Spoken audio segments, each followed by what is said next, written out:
Hey, what's up? What's up, guys? It's me, Sean John, aka your Moving Biz CEO. Welcome to the channel. Everybody that's new, welcome, welcome, welcome. I appreciate you. For everybody who's back, thank you for coming back. Thank you for hitting that subscribe. Thank you for hitting the thumbs up. Thank you for tuning into the videos. So I always try to give you the best content I can whenever we talk about making money, whenever we talk about building a business, whenever we talk about setting things in place so that we can have success. Because a big part of building a business is, well, a couple of things. Your goals. What do you want to do? What do you want your business to look like in 3 to 5 to 10 years? I always say a minimum of 3 to 5 years because I don't want you to be in a hurry.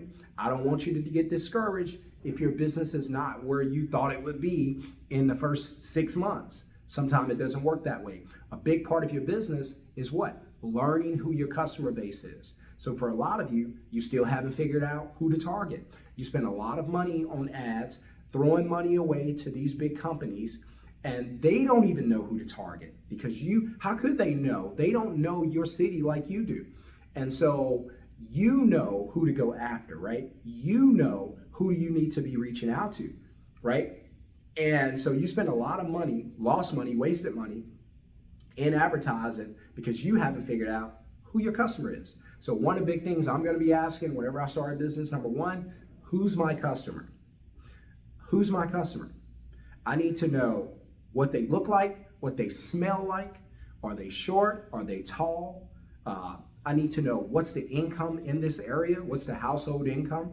So I can know where to set my prices, right? Because if you're in a city, a small city, and the household income is $35,000 or less, they're probably looking to rent a U-Haul, right? So now that I know that, which is great for me, but now that I know that, what am I thinking about? I'm thinking about, all right, I don't need a truck in this area because most of these people are gonna rent their own trucks.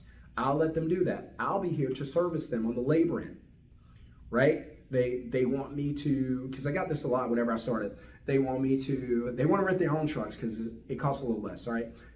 This was back a few years ago. And because I know the trucks are expensive now. I know it's crazy. And they'd be like, hey, I just need somebody to load. And then you go out, raise your hand if this ever happened to you, or put a 1 in the comments if this ever happened to you. And then they're like, hey, I just need somebody to load. And then you go out and load, and you're like, where y'all going? And they're like, because you're thinking like, if I'm just loading, they're probably just going, they're probably going to the next state. It's probably a road trip. And then you're out there and they're like, yeah, I'm just going 5 miles away. And then you're like, well, who's unloading? And they're like, we were hoping you guys were unloading, or we have to find somebody. Now, they don't tell you all of this up front because they're hoping to get you out there. And then because you're out there, they can try to work out some type of deal. That's why I'm super big on please stop telling your customers that you are the business owner. Never do that. Never say you're the owner because you're the top guy or girl. There's nobody else to negotiate beyond you. What does that mean? That's not your advantage, it's their advantage. Because if I'm a smart customer, I'm going, wait a minute, I got the owner here who controls everything on that side, pricing, crew, everything. Then if I have a problem, I'm talking with the head guy. You're the CEO, you're the owner, the founder. If I can work out a deal with you, then I can get what I want. And so customers are smart. They're just going to go, wait, you're the owner? Okay, gotcha. Yeah, man, here's what I want to do. I want to leave you a 5-star review. You guys were excellent. They did great. But there was this one guy, kept taking a bunch of breaks, and my husband caught him smoking, right? There was one guy, kept taking a bunch of breaks, and my wife caught him on the phone. Ever happened to you? Happened to me. And it's not a good feeling because as soon as I hear that, I go, damn, I lost money. My mind started going, ching, ching, ching, ching, ching, ching, money going out of the register. It's just flowing out of the register. Money's going out of the register. And I'm like, I know I'm in trouble. I just lost money. Because they know I'm the owner. And they know there's nobody else beyond me. There's nobody else to talk to and negotiate with. So I instantly have to work out a deal because they already threatened me by telling me, because I know what you're saying, Sean, they didn't threaten you. They just said they were going to leave a 5-star review, but there was an incident.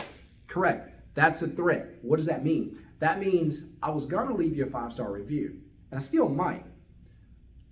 But you had an issue with one of your guys, and if you fix that to my liking, I still might do it. So what are they doing? They're leveraging that review against you. That's why I know a lot of you love these reviews. I cannot stand reviews. They take the power away from the business. I know what you guys are thinking, but Sean, I get a lot of 5-star reviews. I know, but if the customer has to determine who they're going to do business with, you and the 40 other companies that's listed on Google and Yelp, they get a list of them. They have no idea who to choose from. Everybody's got a 5-star. So instantly they're going, because customers aren't stupid, instantly they're going, these got to be fake reviews. So what do they start doing? The only thing that's not fake are the bad reviews. So they're going to look at the bad reviews. Me, I think personally that you should take away all reviews, all public reviews, I should say. So if a customer reviews your company, it should come directly to you and not be visible to the public. That way, you can work it out with the customer in good standings, right? Well, Sean, I need those 5-star. No, you don't. You just need to know how to sell. If you know how to sell, you don't have to worry about reviews. You can have bad reviews and still close deals, right? But if they read through these bad reviews, they're probably, chances are, they're not even going to call you.